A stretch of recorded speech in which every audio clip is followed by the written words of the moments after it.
Hello, this is Sabina at Cross Keys Crafts. Today with a little experiment. I thought about creating this off camera and then just showing you, but then I thought I might just as well experiment and try this on camera just in case it does work as I think it will in my head, and then I've basically got a video to show you a tutorial how to make this.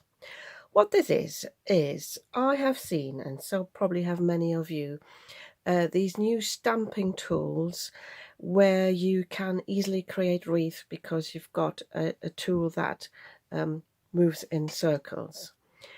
And I thought it's nice, but I don't want another gadget, I don't want another stamping platform because you need to purchase that with it. And I thought, wouldn't there be a way of me creating something similar? My original thought was to create a moving thing from acetate and move the stamp. But then I thought I can actually create something that I rotate my piece of cardstock on so that the stamp can stay in the same place and I'm just rotating the cardstock.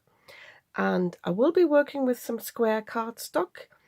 I think I want this, I like 6x6 cards, so I want this a maximum of like 5x5 maybe, to give it a little bit of a frame. But I got my bigger Tim Holtz stamping platform out. This measures here on the inside 8.5 by 8.5, and I've just cut a piece of cardstock. Oops, trying to pick this up. This is just from some scrap pattern paper. I knew I wouldn't be using this for anything else. I suggest you have a plain coloured piece of cardstock, but you could cut it from an A4 sheet and just have it 8.25 by 8.25. I don't think it really matters as long as the sort of angle, you will see that in a while, is not bigger than the actual card base you want to stamp on. As I said, in my head it works perfectly. So I'm taking this piece here now, and what I'm doing is I'm taking my metal ruler, which I meant to have ready and I haven't, bear with me. So I actually found it in the other room. So, and I'm just connecting this corner with a line, and I'm using a permanent pen, in my case a biro, and just making sure it doesn't have to be perfect, but as precise as it can be. So I'm doing that from the other corner, sorry, from the third corner to the fourth corner as well.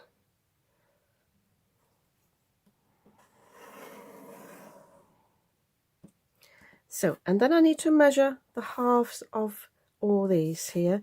So as this is 8.5, this will be 4.25.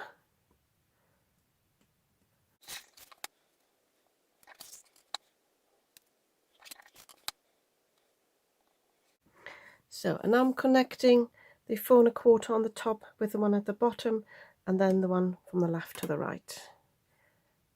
And I'm making sure I'm going through that central point as well.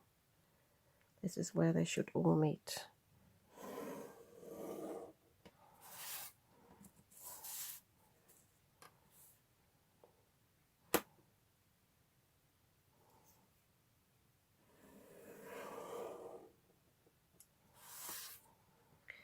So, and then I think I will also, let me just think how I create this here. Yeah.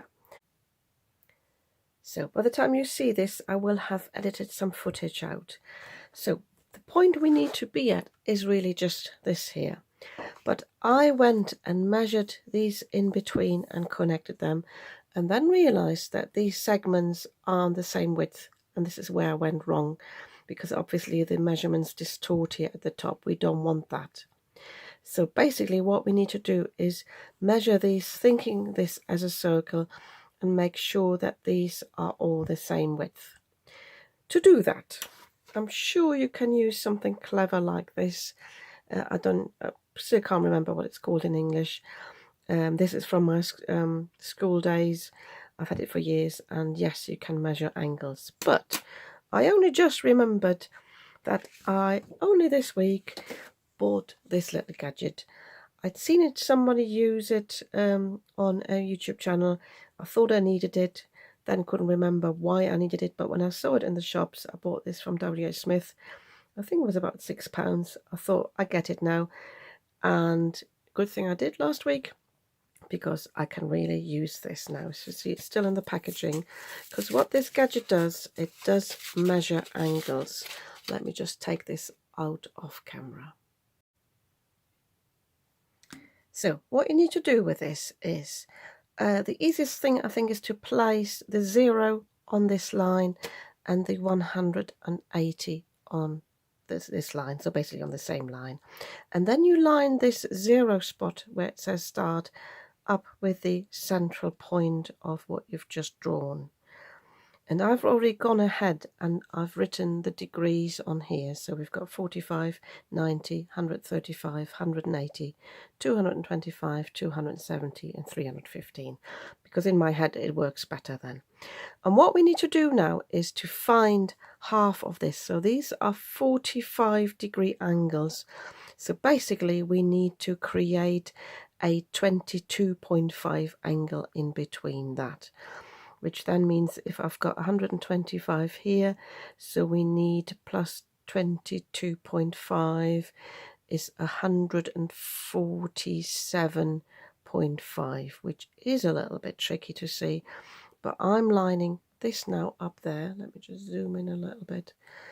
This dot up there at 147.5 approximately, making still sure. I mean, this, it does move a little bit, so it doesn't have to be perfect, but basically I can then go in here with my biro and add this line in, and I have to go and do that all the way around.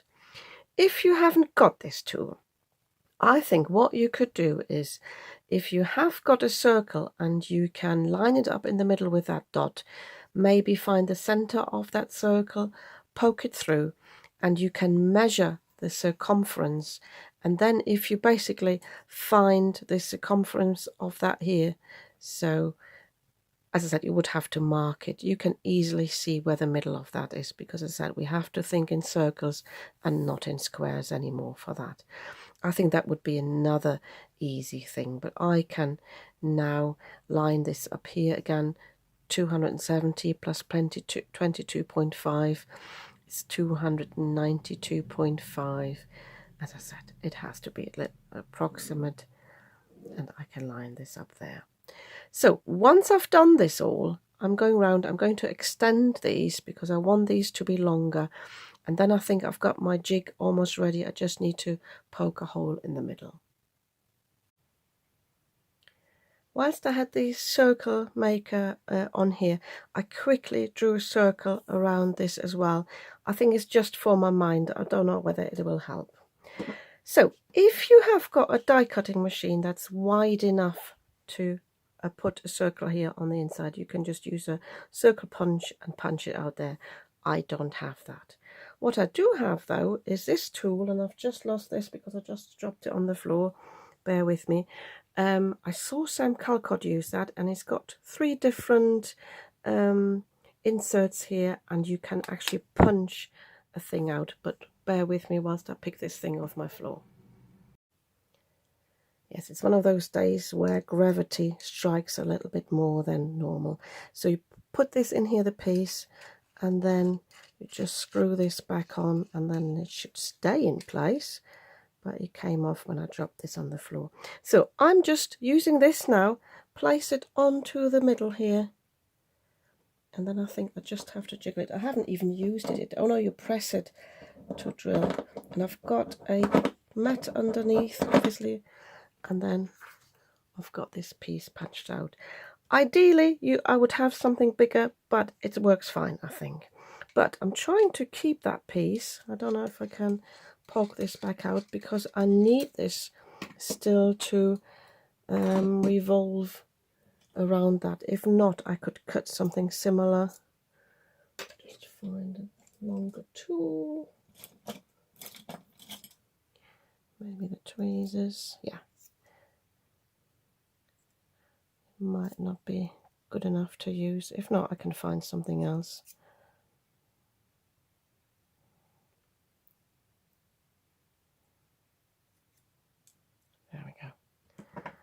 So I might have to cut another piece just to have it a little bit thicker, because my idea is this.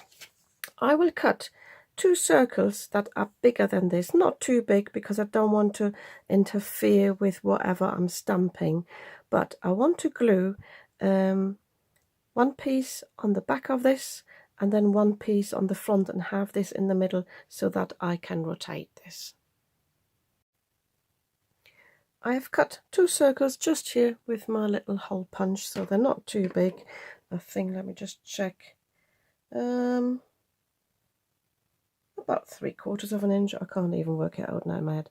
So I'm putting a little bit of glue here on one in the middle, and I'm getting my pickup tool just to pick up this piece, and I'm placing this in the middle. And the important thing now is I will take a little bit of glue off the side. I don't want this to interfere, but I need to leave that to dry. So I'm actually taking the excess glue off with my finger. This has to dry thoroughly before I do anything else. And then I will do this off camera. I will place this through the hole here, making sure, that this center piece sticks out in the middle. And then, again, only with a little drop of glue so that nothing interferes. It'll be tricky to find as well. There we are. So I'll place it here, and then once this is in place, as I said, it has to dry thoroughly. I tell you what, I will punch another one out maybe, just to make sure that it is. No, it might be fine. But then I might even, instead of the liquid glue, I might even put a tiny speck of red tape on there. I don't know yet, but the other one gets just glued on top. It will be a little bit easier, I think, if you've got a bigger hole. I think it will revolve a little bit better, but we'll see. I'll work it all out. I will put a little disclaimer in. I had built my mechanism with a cardstock, but it was actually a bit too weak, so I decided to rebuild it with acetate. This is just some acetate. I think this is still from a visor, maybe some packaging. So I've cut 2 new circles, and for the middle bit, for the hole, I have put red tape on either side of this piece and then punched it with my hole punch. I will now have the really difficult task to peel the release paper off and stick this on here, and I will do this off camera because it will be fiddly. Oh, it's not too bad actually. So I will place these in the middle. I will have to do that with my tweezers. As I said, it is fiddly, but it's important that it is in the middle, because otherwise the mechanism won't work. And once I've finished that, I will, when I've assembled it, I might show you that anyway, I will put some red tape on here and put a bigger disc on the outside for the card to adhere. Luckily I had another realization before I stuck this all down. So I've got 1 circle of acetate with the little piece on top. The release paper is still on there, but I will stick this down on the bigger circle first. So I've put some red tape on the other side. I had a corner, maybe this one as well, that I cut off, that overhung a little bit because I don't want anything to catch really.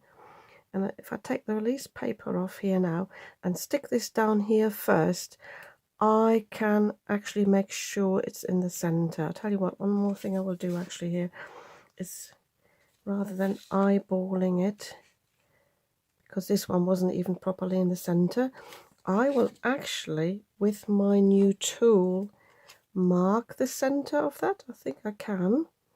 If I place it on here and make sure, I'm not sure how I'll do that. Oops, that's why.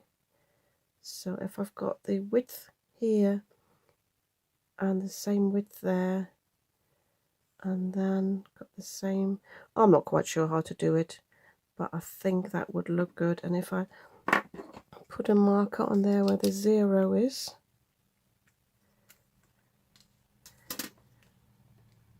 sorry if I'm going a bit off camera there, I think that might be better because the other one was definitely wonky. So getting the release paper off here.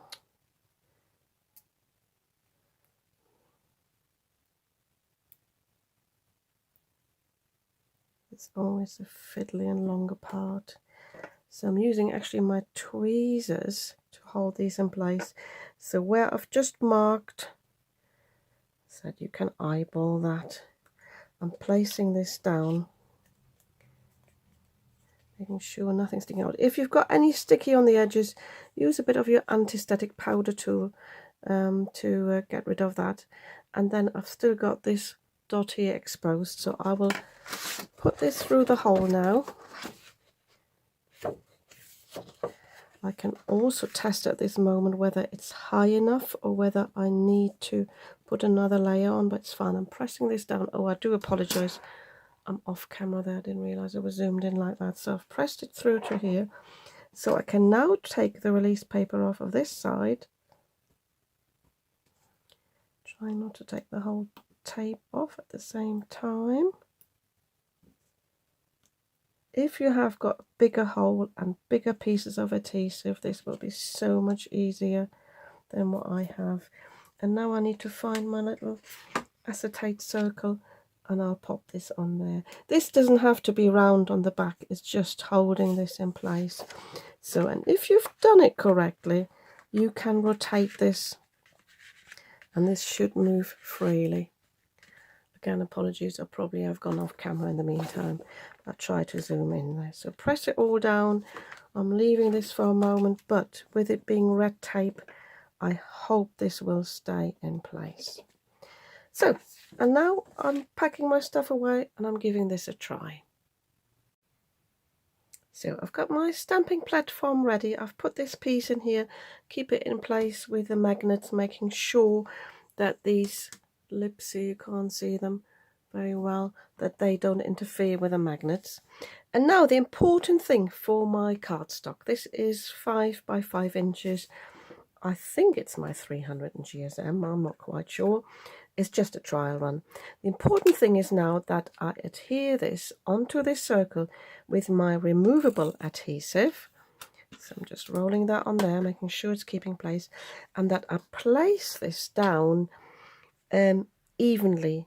And this is actually quite handy that I've got this circle there now. You could actually put it like this as well if you wanted to, and could measure that you've got the same width there. But if I place it like this, I can see that I've got even gaps of that circle on either side, and that means I've got it centered. I can also have a look, these corners line up with these lines almost, so I can have a look at that as well. So it's sort of even. It doesn't have to be perfect, but I'm pressing this down because this now means I can revolve my card and can keep the stamps in place. So I've never used a rotating stamping platform before, so I'm not even quite sure how to sort of align the stamps. I've got a few of the mini stamps here. I've got the mistletoe, and these are from a selection, I think.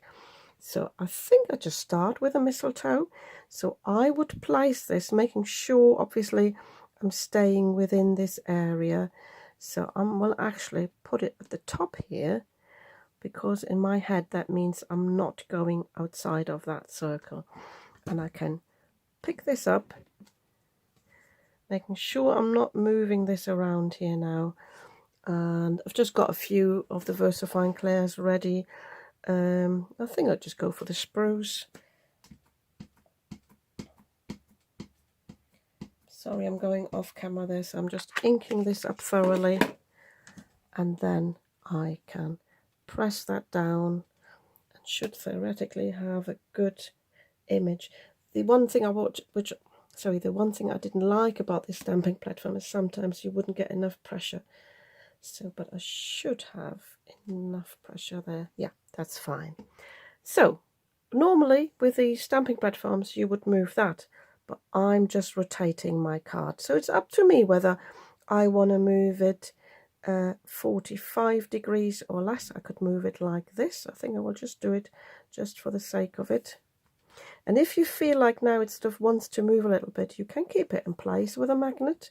So I can place a magnet here at the bottom, and then it means it won't shift. So I don't know what's advisable, whether it's best to you know, move around a little bit and have not the same image everywhere, I'll just give it a try now.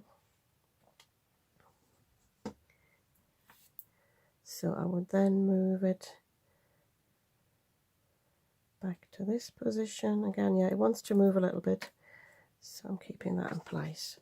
So I think I will speed this up now and let you just watch what I'm doing. I'm just cleaning this up a little bit here, and then I'll show you when we come in with a second stamp.